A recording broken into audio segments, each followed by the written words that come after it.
एक बार की बात है कि एक राजा था जो अपनी रानी और 4 बेटों को छोड़कर मर गया था। रानी अपने चारों बेटों में से अपने सबसे छोटे बेटे को बहुत ज्यादा प्यार करती थी। वह हमेशा उसको सबसे अच्छे कपड़े पहनाती, सबसे अच्छे घोड़े देती, सबसे अच्छा खाना देती और सबसे अच्छा फर्नीचर देती।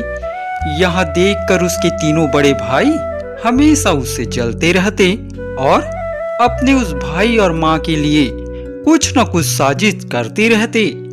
इसी वजह से वे एक अलग घर में रहते थे और उन्होंने राज्य भी संभाल रखा था। इस तरह के बर्ताव ने सबसे छोटे बेटों को बहुत ही जिद्दी बना दिया था। वह कभी किसी की सुनता नहीं था, यहाँ तक कि वह अपनी माँ की भी नहीं सुनता था। वह सब जगह अपनी अपनी ही चलाता था। एक दिन वह अपनी माँ के साथ नदी पर नहाने गया तो वहां एक बहुत बड़ी नाव लंगर पर खड़ी हुई थी। उसमें कोई नाविक नहीं था। सो राजकुमार उस नाव में गया और अपनी माँ को भी उसमें आने के लिए कहा। उसकी माँ ने उससे उस नाव में से नीचे उतर आने के लिए कहा, क्योंकि वह नाव उसकी नहीं थी। पर राजकुमार ने कहा, नहीं माँ, मैं इस नाव में से नीचे नहीं आ रहा। मुझे तो इसी में बैठकर समुद्री यात्रा पर जाना है और अगर तुम्हें भी मेरे साथ जाना है तो देर मत करो, जल्दी ही इस नाव पर आ जाओ, नहीं तो मैं बस जल्दी ही जा रहा हूँ। रानी ने उससे बहुत कहा कि उसको ऐसा नहीं करना चाहिए, बल्कि उसे तुरंत ही उस नाव से नीचे उतर आना चाहिए। पर राजकुमार ने उसके कहे पर ध्यान ही नहीं दिया और उसका लंगर उठा दिया। रानी बेचारी क्या करती, वहां उसको अकेले जाने नहीं देना चाहती थी। सो वहां भी जल्दी से उस नाव में चढ़ गई। जैसे ही वहां नाव पर चढ़ी, नाव चल पड़ी। पानी की धारा तेज थी, सो वहां उसके बहाव से तीर की तरह से चलने लगी।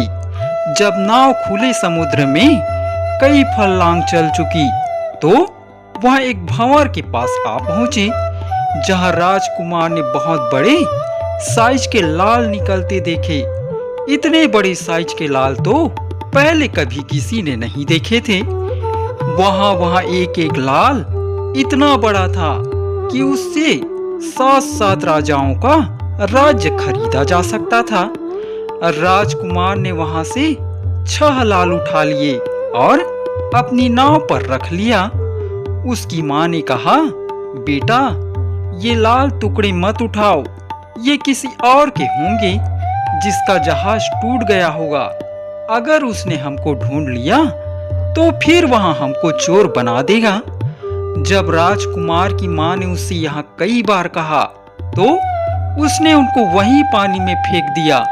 पर एक लाल उसने फिर भी अपने कपड़े में बंधा छोड़ दिया।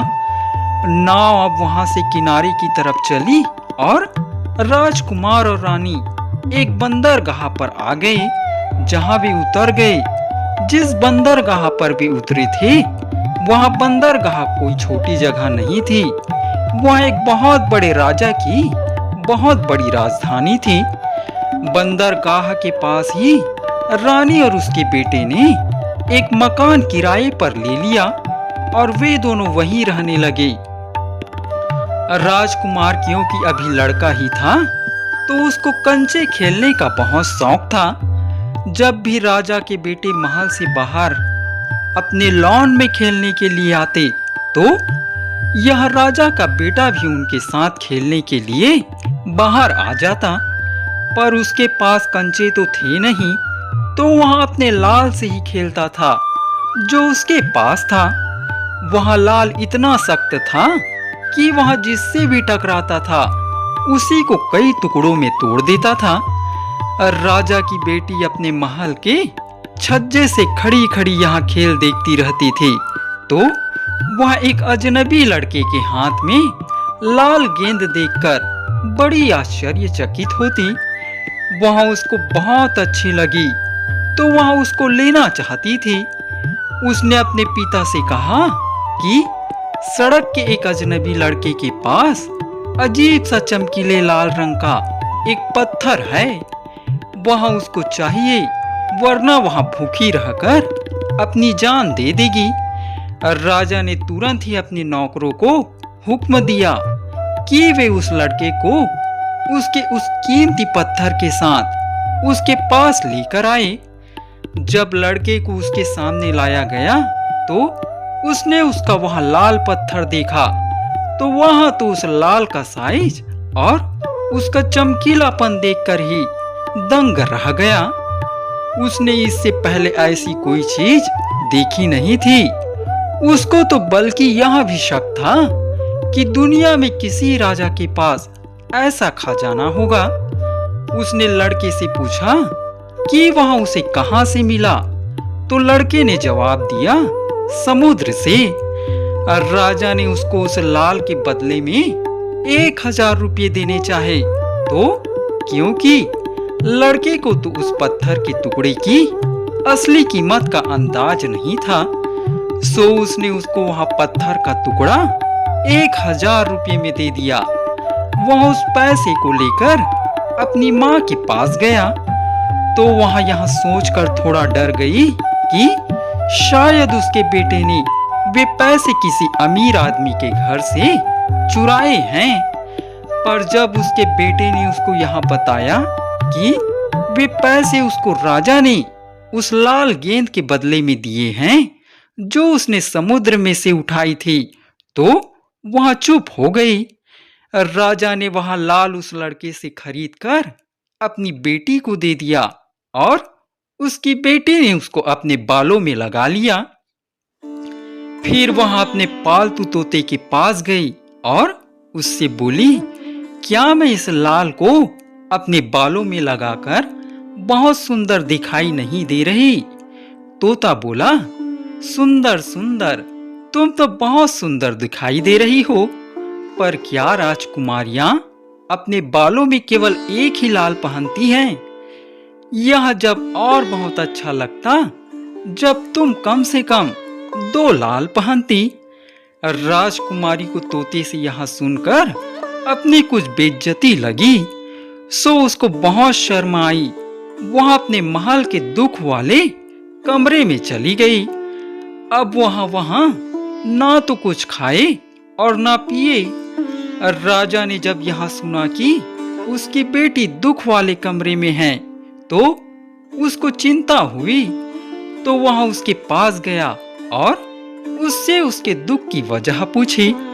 तो राजकुमारी ने उसको बताया कि उसके तोते ने उसे सुबह क्या कहा और साथ में यह भी कहा, पिताजी, अगर आप मेरे लिए ऐसा ही एक दूसरा लाल लाकर नहीं देंगे तो मैं अपने हाथों से अपना गला घोंट लूंगी।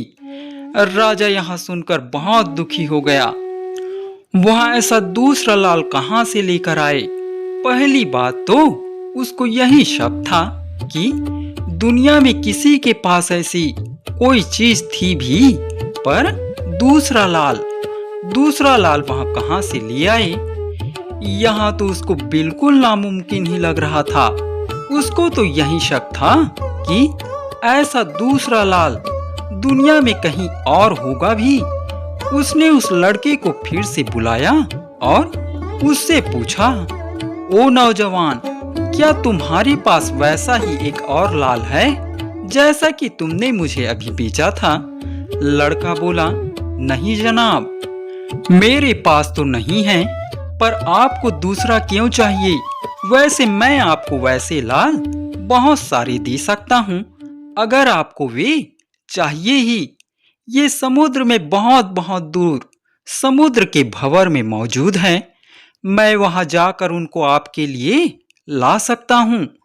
लड़के के जवाब पर राजा तो बहुत बोल ही नहीं सका, लेकिन फिर उसने उसको भारी इनाम देने का वायदा किया अगर वह उसको वैसा ही लाल लाकर दे सका तो। लड़का अपने घर गया और माँ को सब बताया, तो उसने कहा कि वह वहां ना जाए, पर लड़के ने तो सोच रखा था कि वह वहां जाएगा और उसे वहां जाने से कोई रोक नहीं सका। वह अकेला ही अपनी उसी नाव पर चढ़ा जिससे वहां अपनी माँ के साथ आया था और वह लाल समुद्र में से वहां लाया था।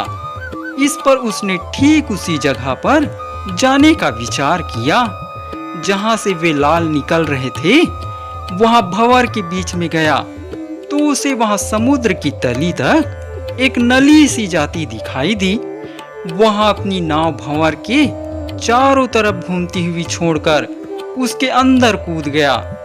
जब वहां समुद्र की तली में पहुंचा तो वहां उसको एक बहुत बड़ा और सुंदर महल दिखाई दिया।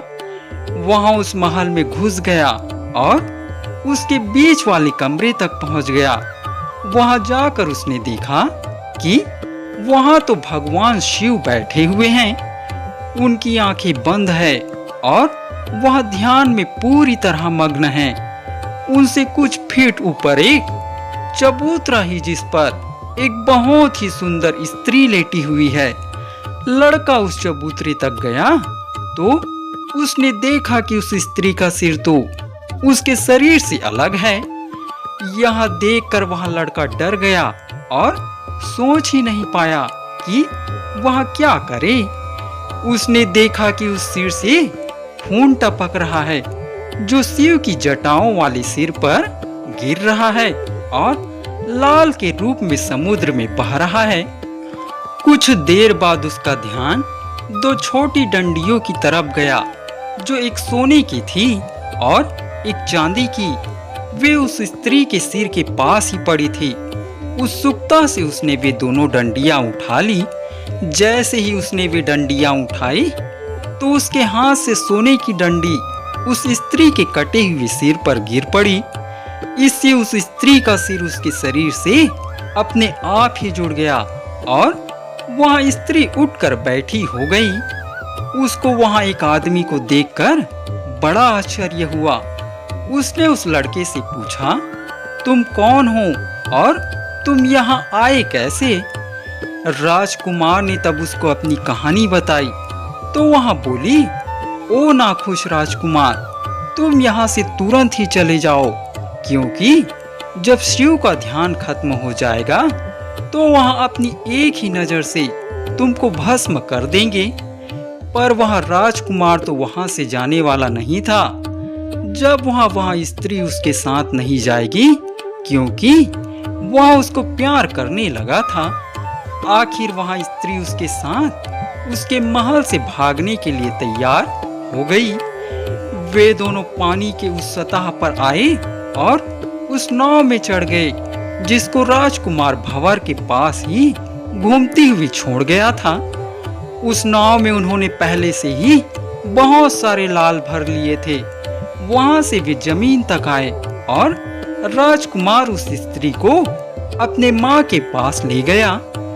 उस सुंदर लड़की को देखकर राजकुमार की माँ को जो आश्चर्य हुआ होगा उसको तो तुम लोग बहुत अच्छी तरह समझ सकते हो।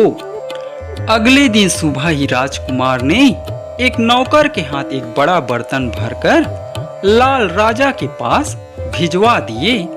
राजा तो उनको देखकर बहुत ही आश्चर्य में पड़ गया। जब उसकी बेटी ने इतने सारे लाल देखे तो वह उस लड़के से शादी करने के लिए तैयार हो गई जिसने वे उसको भेंट किए थे। हालांकि अब राजकुमार की एक पत्नी थी जिसको वहां समुद्र की गहराइयों से निकाल कर लाया था, पर उस राजकुमारी की इच्छा के अनुसार उसने उसको अपनी दूसरी पत्नी बना लिया। उन दोनों की शादी हो गई और फिर वे तीनों बहुत दिनों तक खुशी खुशी रहे।